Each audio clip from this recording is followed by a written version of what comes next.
Okay. Good morning to everyone. This is Rise and Right with Chloe and friends, but today it's friends because Chloe had a power outage and she can't get to anything right now. So you guys are stuck with me for this morning, which is gonna be interesting since I am halfway awake. Oh, here, let's put some light on so I look slightly more awake. There we go. They're now I'm like 75% of the way awake. And I don't normally do these by myself. I don't typically do the thing where where you get to talk to just me or I talk to whoever is out there. So if you're there with us this morning, thank you for being here. If not, and you're watching this later, I hope you're using it to get some productive things done. I am going to be working on some proofreading this morning, I think. Maybe prepping a little bit for Nano. Good morning to Better Days and Elizabeth. Thanks for being here today, guys.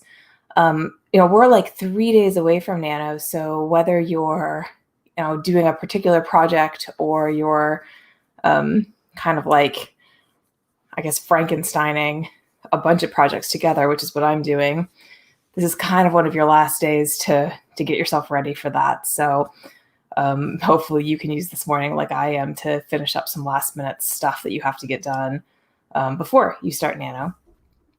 We're going to start our first writing sprint very soon, although I will tell you this morning for me, I will be probably getting coffee during that time so that I'll be 100% awake when I actually start talking to you in a few minutes.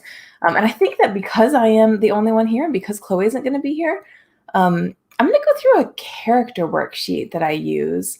And I use it with Scrivener because I've been talking about it if you've been watching these, but I've not actually shown it to anybody, and that just does not seem right.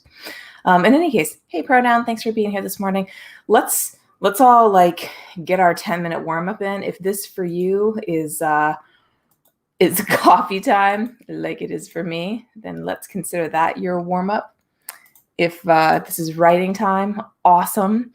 And we will be back in 10 minutes and hopefully nice and awake and ready to write. All right, so let's start. 10 minutes on the clock. Warm up now.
Okay, we are back.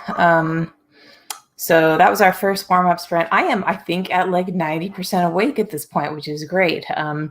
Hopefully you are too. I also have hot beverage, breakfast, water, and a dog barking in the background because that's how things go for me.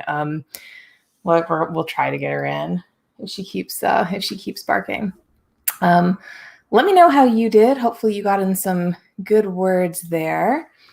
And so I think Chloe normally does 10-minute breaks, and that then she does 15-minute sprints. So that would put our next sprint at 8:25. You know what? I like to have little reminders for myself. So I'm going to put this in a banner down at the bottom of the screen. Next sprint at 8:25 a.m. Just to remind ourselves. Ooh, that's quite a large little banner down there. And then, so since I'm on my own today, I mentioned I have this this character sheet that I use, and this may or may not be helpful for you, but let's take a little bit of a look at it. So I'm going to share my screen again. Not like that. Like this. So first, let's suppose that I'm prepping for Nano. And let's suppose you are too. Maybe you're like me. Maybe you just didn't have time to pull together an entire outline, or maybe you work best with beat sheets. Maybe you maybe you created an outline and are now looking at it like this is way too much. I have a preference for beat sheets. If you don't know what a beat sheet is, a beat sheet is sort of like a generic outline. So when you use it, you kind of know things like the story needs to go, like let's suppose it's a romance, and the beats might be the characters meet. They usually call this like a meet cute. Actually, before then, usually you like see character 1 in real life, you see character 2 in real life. There's a meet cute where they, see each other for the first time. Then there's some like sort of, oh no, but we can't get together because, whatever is preventing us from being in love. Then there's some inevitable thing that pushes the characters together. So like those were the sort of like the beats of the first parts of a romance novel. So like theoretically, if you're writing a romance novel, then you don't really need a detailed outline, right? You really just need to know those beats, and you need to know that like each of those are going to be a chapter or a scene or whatever, depending on how long your story is. So I like beats like that because I am lazy, or also because if I outline, I over outline, and that kind of defeats the purpose. So I love Jamie Gold's beat sheets. I've used these before. I actually have kind of a version of my own that I use because sort of like over the years, I've come up with things that I want in my own stories. So I'm going to show you this because this has my character sheet in it, and that's one of the biggest things I do to help myself prepare for a project. And this is not a traditional character sheet, so this is not your like, well, maybe it is. We'll see. It looks like some of you are at least doing something. So pronoun got a drink at least. Yes, me as well. Elizabeth is multitasking. So Elizabeth says that multitasking doesn't actually work for her. I really get that. I have great ambitions often, and is that something's going on outside? And I do not always manage to achieve it. You know what? Hang on a second. I think that's our garbage truck, and I think I got to make sure my husband rolled that out. One moment. Honey?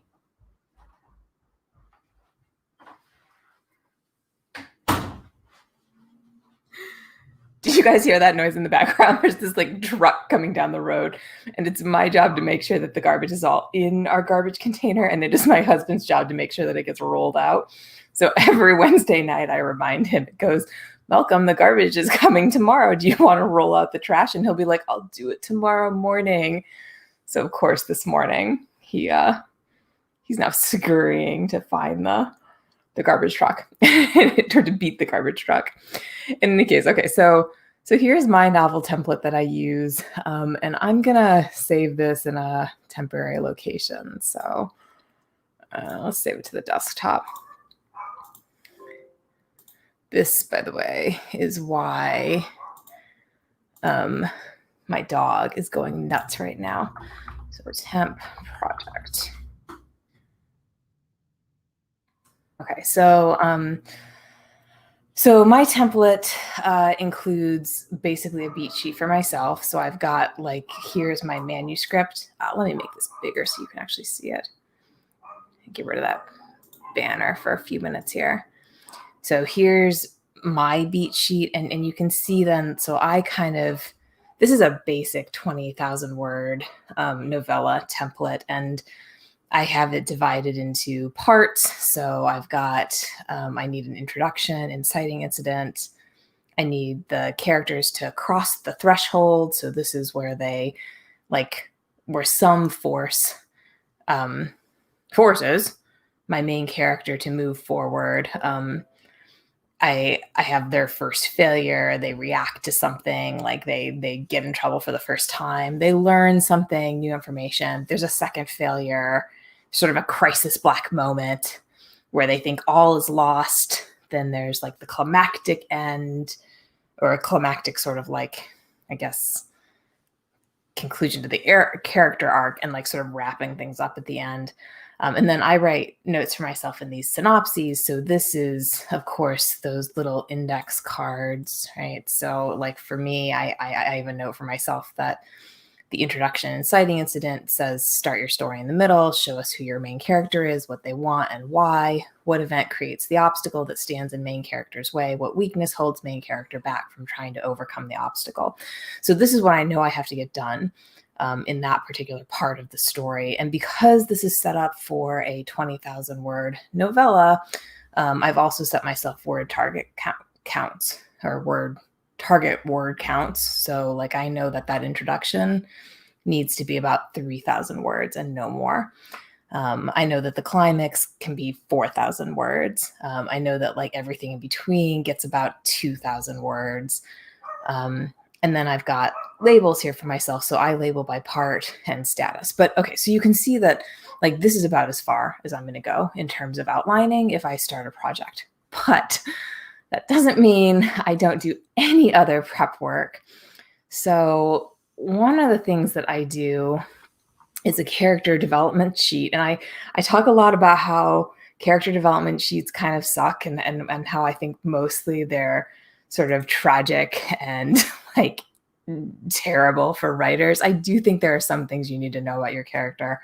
And thanks, Elizabeth. I love my template too. I'm very color coded. You can see, by the way, I think, but from the fact that I create templates for myself, that like I could go so overboard on outlining. And when I do, it like brings out the worst in me, if you guys know what I mean. Like that sort of like sense of like, oh, I can organize this too.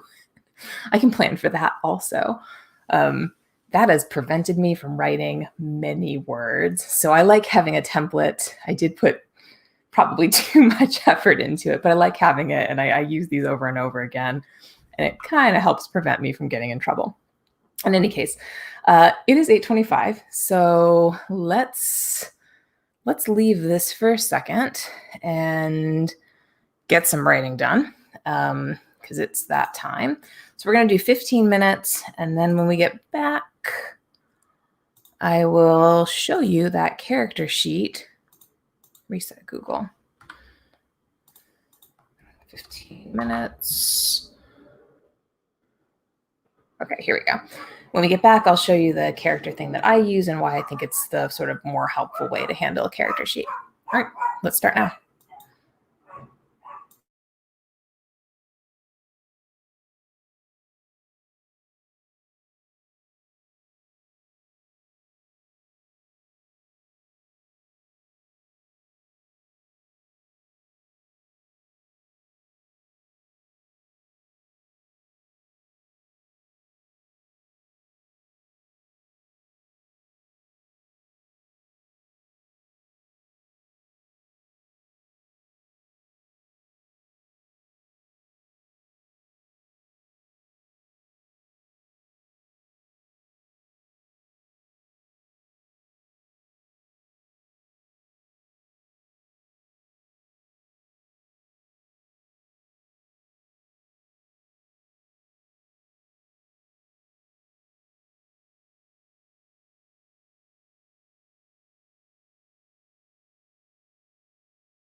Okay, we are back.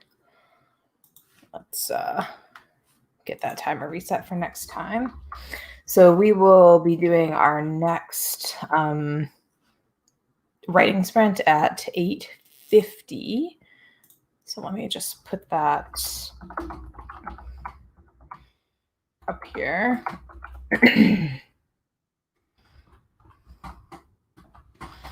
Hopefully you were able to get a little bit done.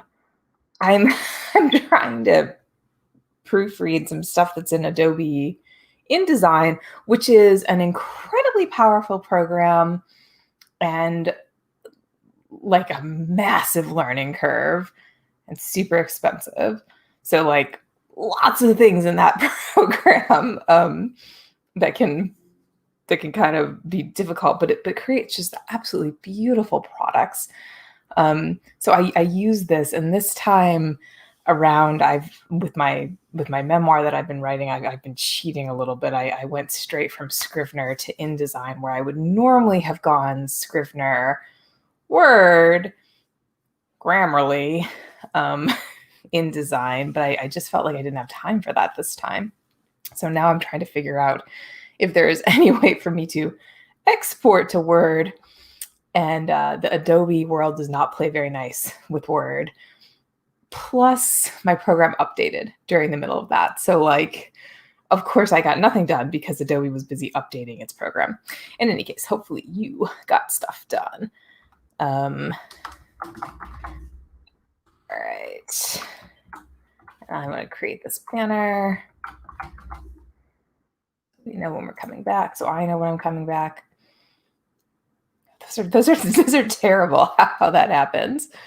Let's see if we can make that smaller. Next sprint at 8:50. That's a little bit better. StreamYard, which is what we use to stream our stuff through, is amazing, but also there's not a ton of options in terms of things like how big you can make those banners, or at least I haven't found them yet. Ooh, hey, there we go. That's a little bit better. Okay, so let's see. So Elizabeth is still multitasking. Okay, but we should not view that as a waste of time, Elizabeth, because even though I totally understand how you feel that way, I'm sure that everything you're trying to get done is stuff that you have to get done. Hopefully the rest of you got some other stuff done. And let's go back to this whole Scrivener thing for a bit. So here's where we were. I was going to show you my character worksheet here. And now my banner makes no sense because you need to actually see Scrivener. I realized I should probably show you. I think I have a whole little plan thing first. Yeah, okay, so this particular template, I've written myself out a plan because, again, with the organization problem. So I do like a couple things before I start those character worksheets. I feel like it's kind of important to do things like decide what genre you're writing in, figure out how long your story is going to be, decide if you're going to pants or plants or whatever. Mostly meaning decide how long you're going to spend on this outlining. And then for me, since I'm a plantser, I use this beat sheet template. And after I start the template, then my next step is a character worksheet for my main character. So let's go back to that. Here is the character worksheet. Although I'm using a template here, right? So I'm actually showing you a template sheet. And what I should be doing is showing you an actual sheet based on a template. So let's click my characters folder here. And next to the plus here, I'm going to say add item, new from template, character worksheet. So now I'm going to be writing in a non-template worksheet and not messing up the templates. So here's my character worksheet. And this is what I do for any project that I'm working on.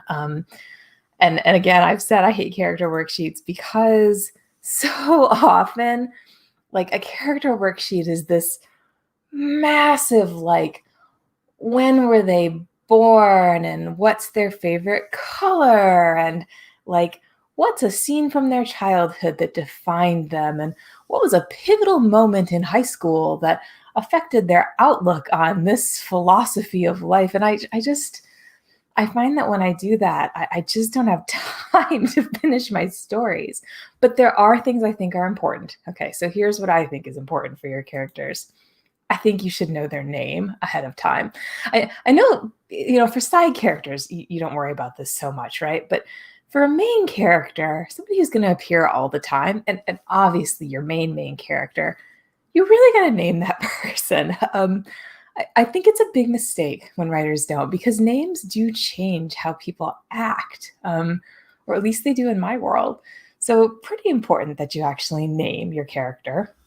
I'm actually going to do this for one of my characters in like a side arc that I'm writing. So, my character's name is Miguel Garcia. I think it's important to know things like what's their mantra. So, meaning like if you had to like sum up their philosophy of life, not in like a huge scene, but in like a couple words, what would it be? And Miguela's is probably always something like, let's see, social justice for all. She's a social justice warrior. What's their flaw? This is something I think matters. And again, I don't mean like you should write some huge, massive description of it, but I do think it's important to know a little bit about their flaw. So Miguela is a perfectionist, and she's really hard on herself for any mistakes she makes. How do they look? And so keeping with my theme, we're not talking massive paragraphs here, but you don't want to give your character brown eyes and then describe them as having like beautiful sapphire eyes in chapter 3 because you've forgotten. So Michaela has brown eyes, crazy curly hair. She attempts to tame. She's short. She's a little bit chunky. She has arched eyebrows. I know that's really cliche, but that's what she has. And what else about her? Hair, eyes, height. You know what? I'm gonna stick with that because again, we're not spending like a massive amount of time on this. We just want to make sure that we're not like messing this up for later. How do they talk? She's sort of one of these like maybe over talkers or over explainers. So over explains big words. Would be the kind of person who would appreciate a big vocabulary. And this one I think is important. Who do they care about, right? Like what matters to her in her world? And Miguela cares about like the world, but she also cares about her sister. So that's one of her biggest things. Hey Nikki, thanks for joining us. We are talking about some character sheets. So this is kind of it for me in terms of like what I really, really need to start like writing anything about the character. But this part here, this is plot development for the character. And this is critical for me for the book. So after I do just some like basic preliminaries, then I want to go through, well, what is this book about for this character?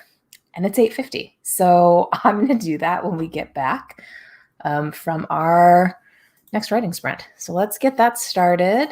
Hopefully this is helpful, or at least hopefully you're getting in real breaks during those 10-minute sessions. But let's write for now. So 15 minutes starts now.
Wow, time passes fast when you're trying to get some stuff done. All right, let's set up my timer again.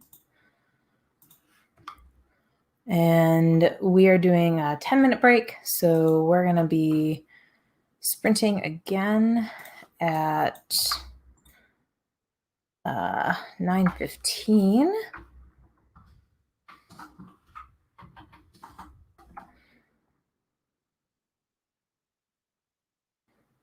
And hopefully you got a lot of work done there. I'm still fighting Adobe and conversion to Word, which I try not to have to convert your PDFs to Word. But hey, okay, so some of you are getting some work done. Elizabeth, good job. 447 words. That's like much better in 15 minutes. That's on fire for 9 o'clock in the morning. I'm very impressed, especially since I can say I got nothing done except for watching Word freeze like 2 or 3 times.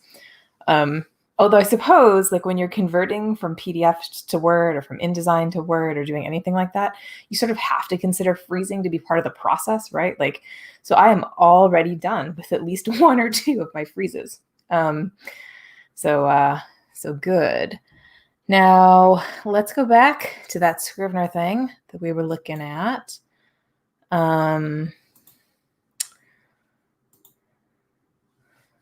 So,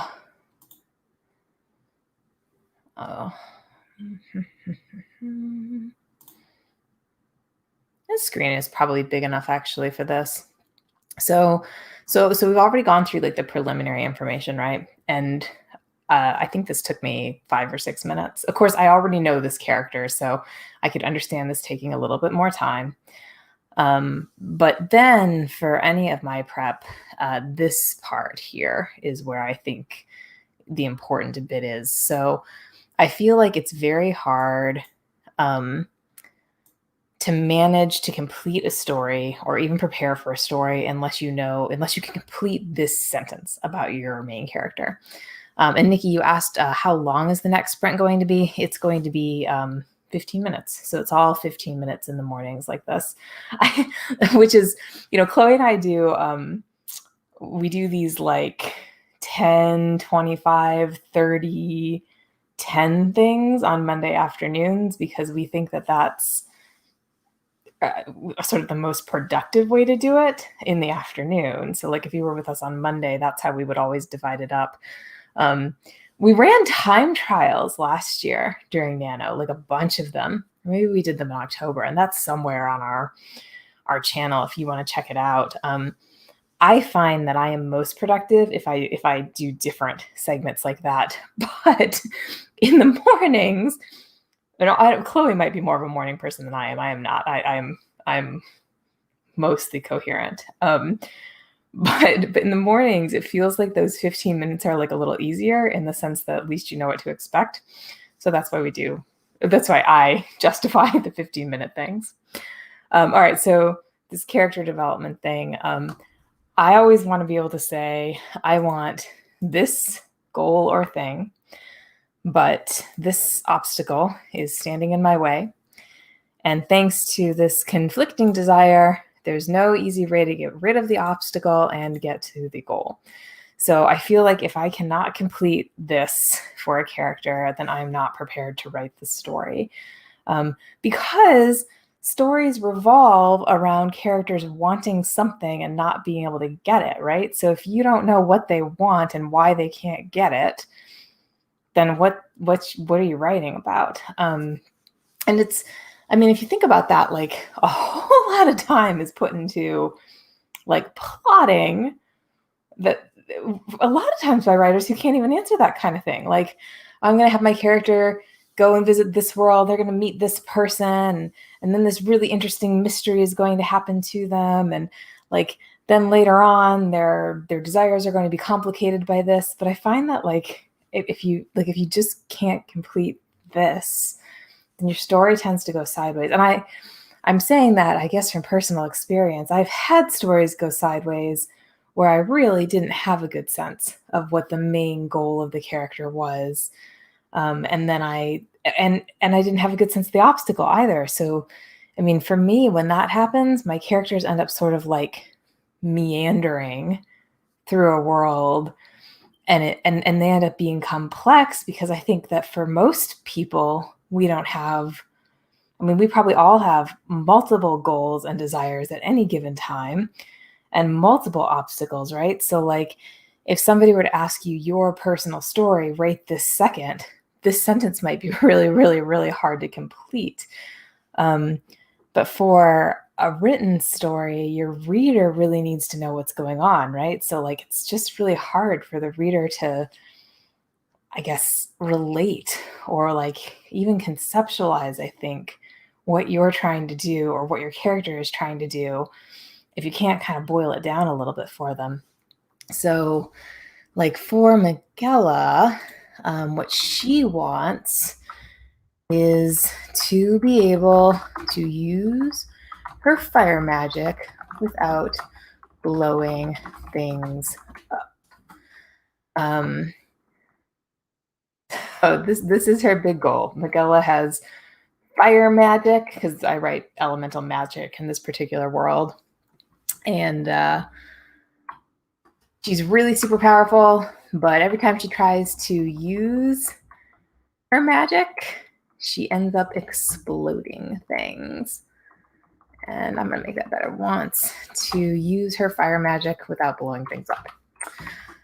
So yeah, that's probably like a little bit simplistic, right? But I mean, for me, that's the main goal, and so I need to kind of stick to that in the story the entire time, right? Like everything that's happening to her um, has to relate to this, and I could even make this simpler, right? Like I could say, "Oh, Miguela wants to use her fire magic, but she keeps blowing things up."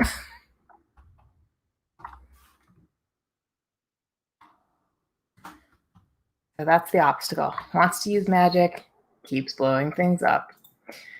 And so, what is her conflicting desire here? So, for her, part of what's going on is thanks to her desire to be perfect. She is a little bit of a perfectionist. Or maybe I'll just write thanks to her perfectionism, intense perfectionism.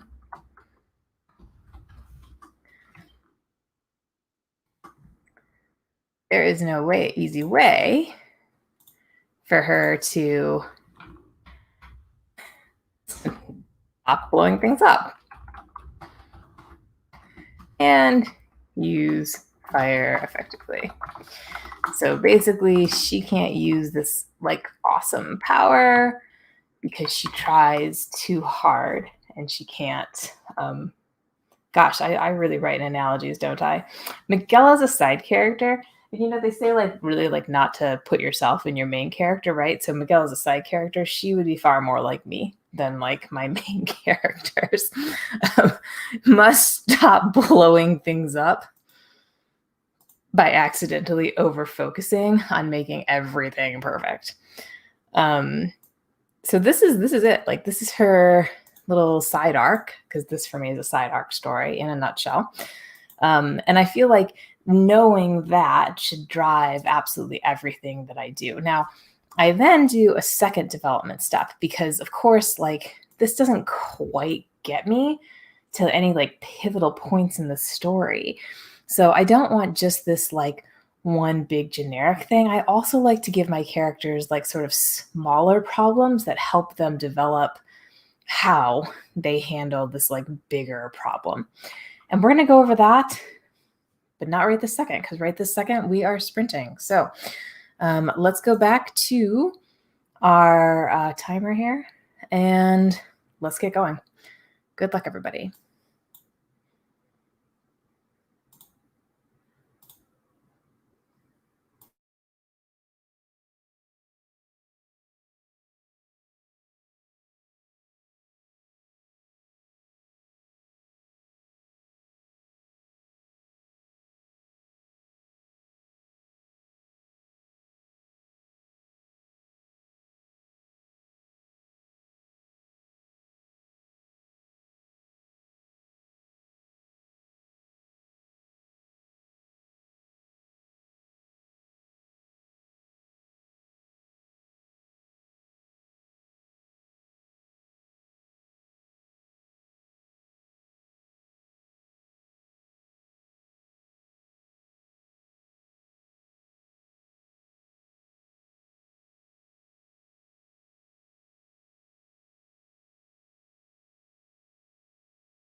Okay, we are back.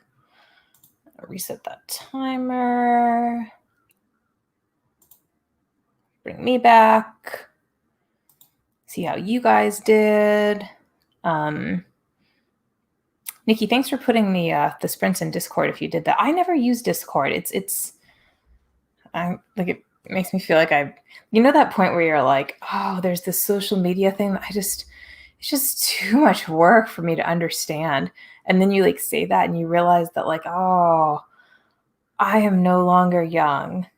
That's how Discord makes me feel. Okay. I don't feel like it's intuitive. It's one of the few programs I really don't use like ever. But I know a lot of people who do. So thanks for putting that in there. And hopefully if you're with us, you got some work done here.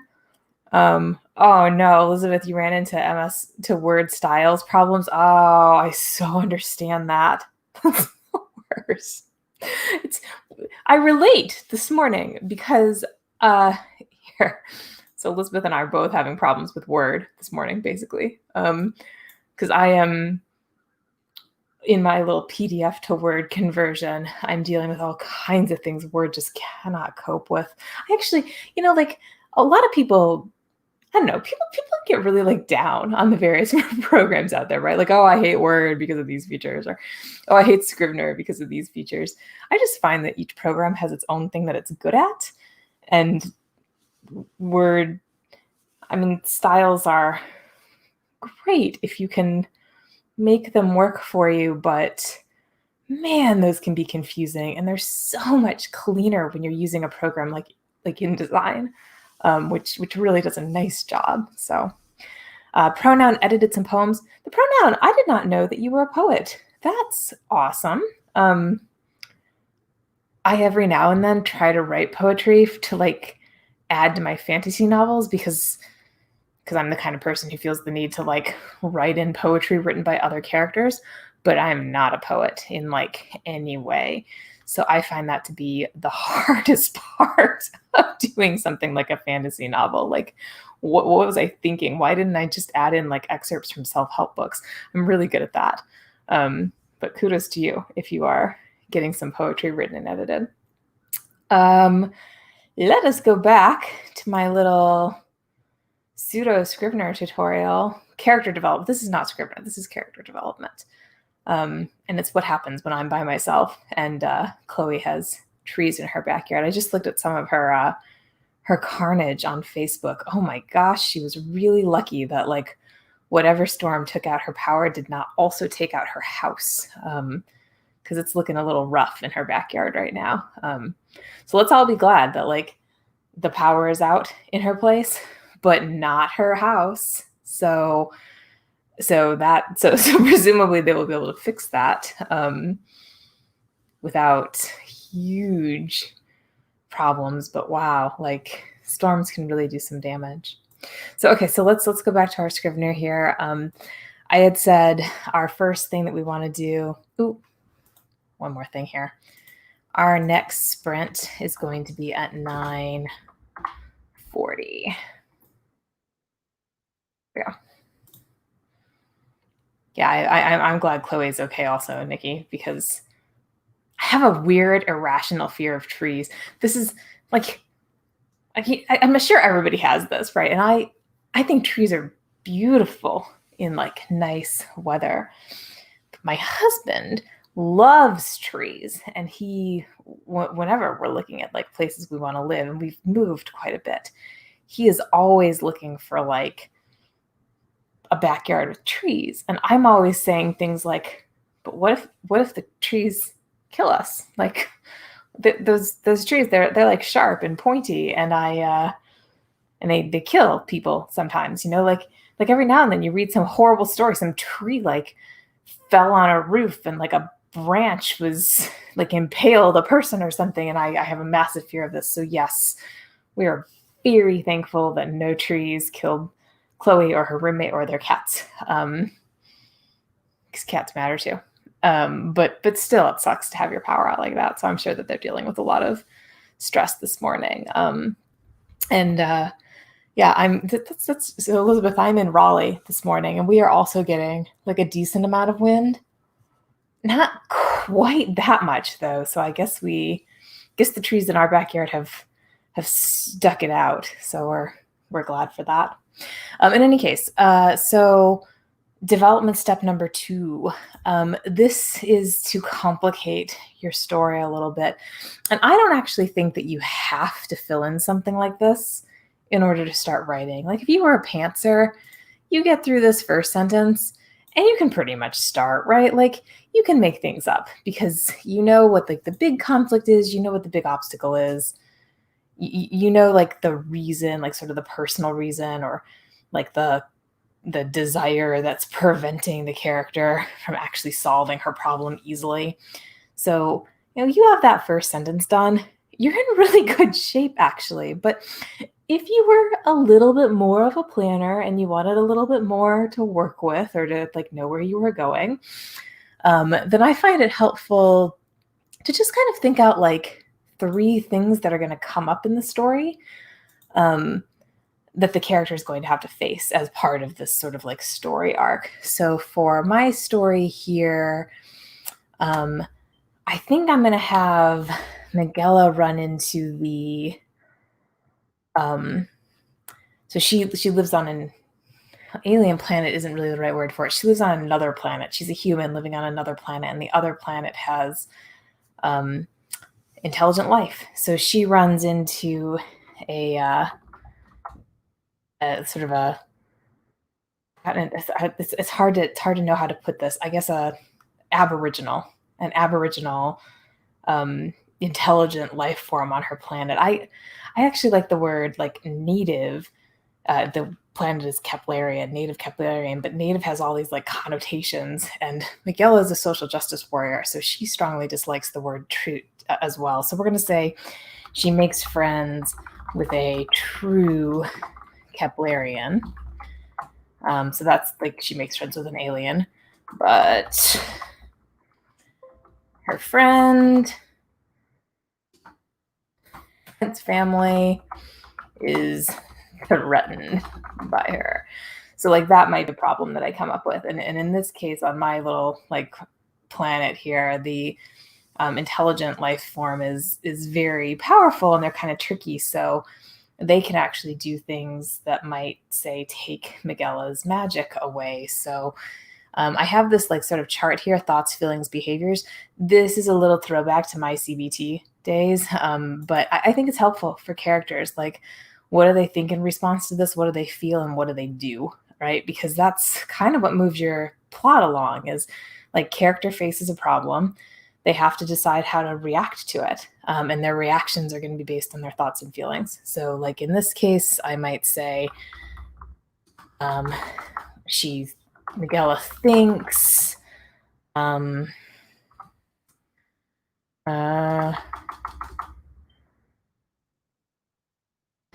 is intrigued by her new friend, wants to learn more. She's also afraid of possibility that friend's family will take away her magic entirely.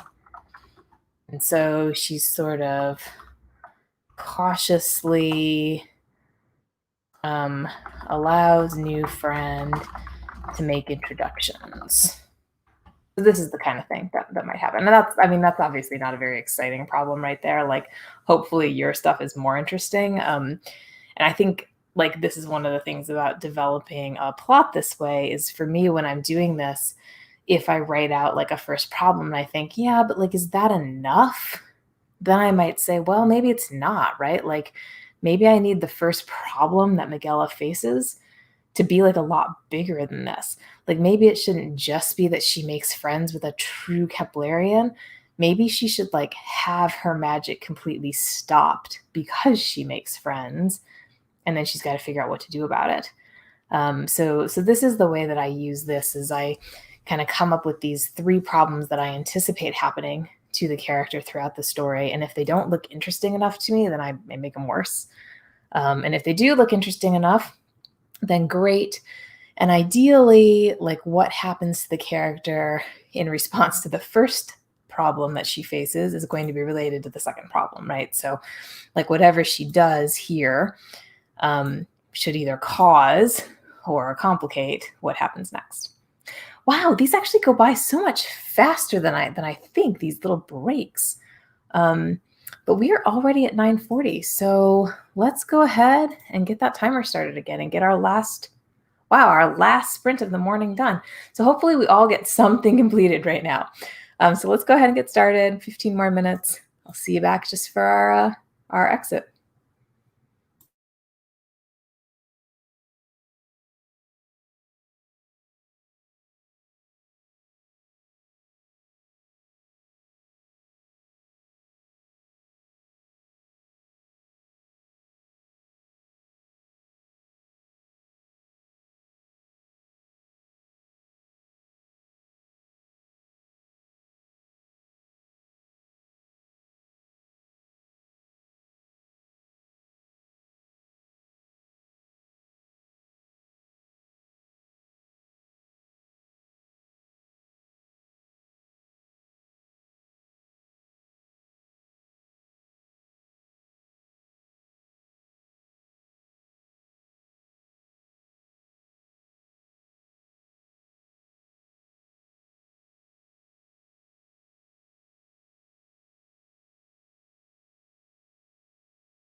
Okay, we are back. And I don't know, hope you guys got some good stuff done. I finished at least getting a document that I set up in InDesign into Word, and it is currently now emailed off to my editor for proofreading. So yay, that is done. That was one of my big goals for October, was finishing my own proofreading and edits on the fantasy novel that I'm writing right now. So I didn't get much proofreading of my own done this morning, but I at least feel good about that. Whoa, Elizabeth, 564 words. That is a ton. Nice work. And hopefully the rest of you got a lot done also. I always find, like I start these like 8 a.m. rise and write things thinking that Chloe is insane for wanting to do 8 a.m. sessions, like always. And I'm very rarely on time. And then like, I don't know, half an hour in, I'm actually getting like some work done. And 2 hours in, I'm like, oh, I've already accomplished something for the day. That's great. And totally unexpected. So I'm always pleased when that happens. Hey, so we are going to end in just a couple of minutes, but I felt like I should just finish up that little character thing real quick, because there is one more little step, and this is potentially the hazardous part of something like a character sheet like this. So remember, I really hate this like give your character birthdays and such. Okay, but then like at the end of my little character worksheet, I have a spot for this kind of thing. I don't usually fill this in entirely, but I do find it useful to have a place where I can keep track of this. So like if I'm going to give Miguel, say, a sword she can set on fire, I guess that'd be kind of a tool, wouldn't it? And I like to record that so that I remember who has the swords that can be set on fire. Or if I'm going to give her a cat named Samantha, I don't know why I feel like that would be the name of her cat.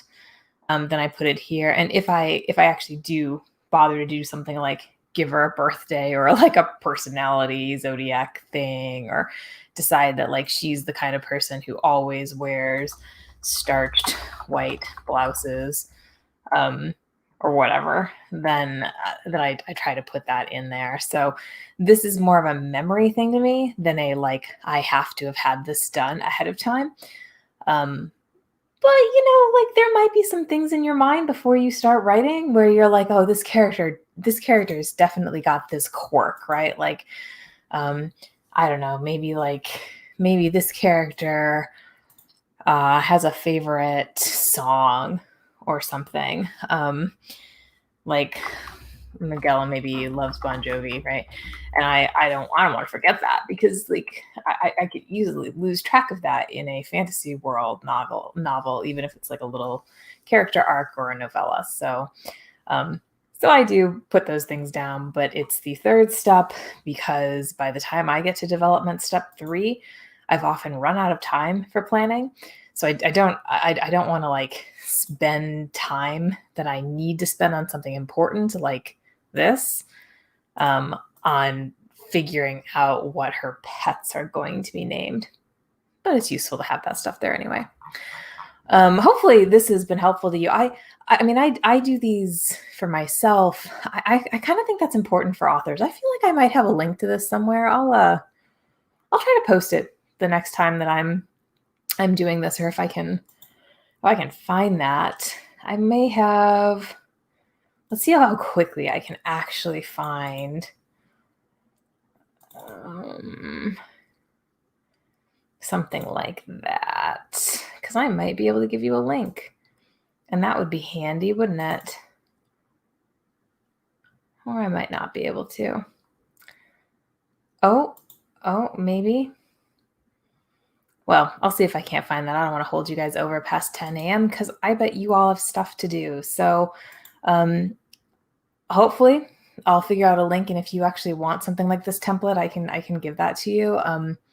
This was based loosely on one of those Jamie Gold templates. So like it's not all mine, and almost everything that I have in here is something I like acquired from learning from some other writer. So, change it for your own purposes. Do whatever you want with it. If I end up finding a link and posting it. And otherwise, so we theoretically have Rise and Write tomorrow morning from 8 a.m. to 10 a.m. But I have slept really badly this week, and I'm not 100% sure that I will be available to do this tomorrow. And Chloe's not 100% sure because these trees caused major damage, and it is possible she still won't have her power back. So let's everybody hope she does have her power back tomorrow. I think we'll probably end up leaving the video up on the schedule. But if you get here tomorrow and we are not here, sorry about that. We try not to cancel things last minute, but this might be a sort of weather emergency kind of thing. So it's possible it will be canceled tomorrow. Hopefully not. Hopefully one of us will be here. And if you were here, thank you so much for joining us. I hope you got a lot of stuff done. I hope the rest of your day is productive. And if we don't see you until Monday, happy Halloween. All right. Thanks, everybody, and we'll see you soon. Bye.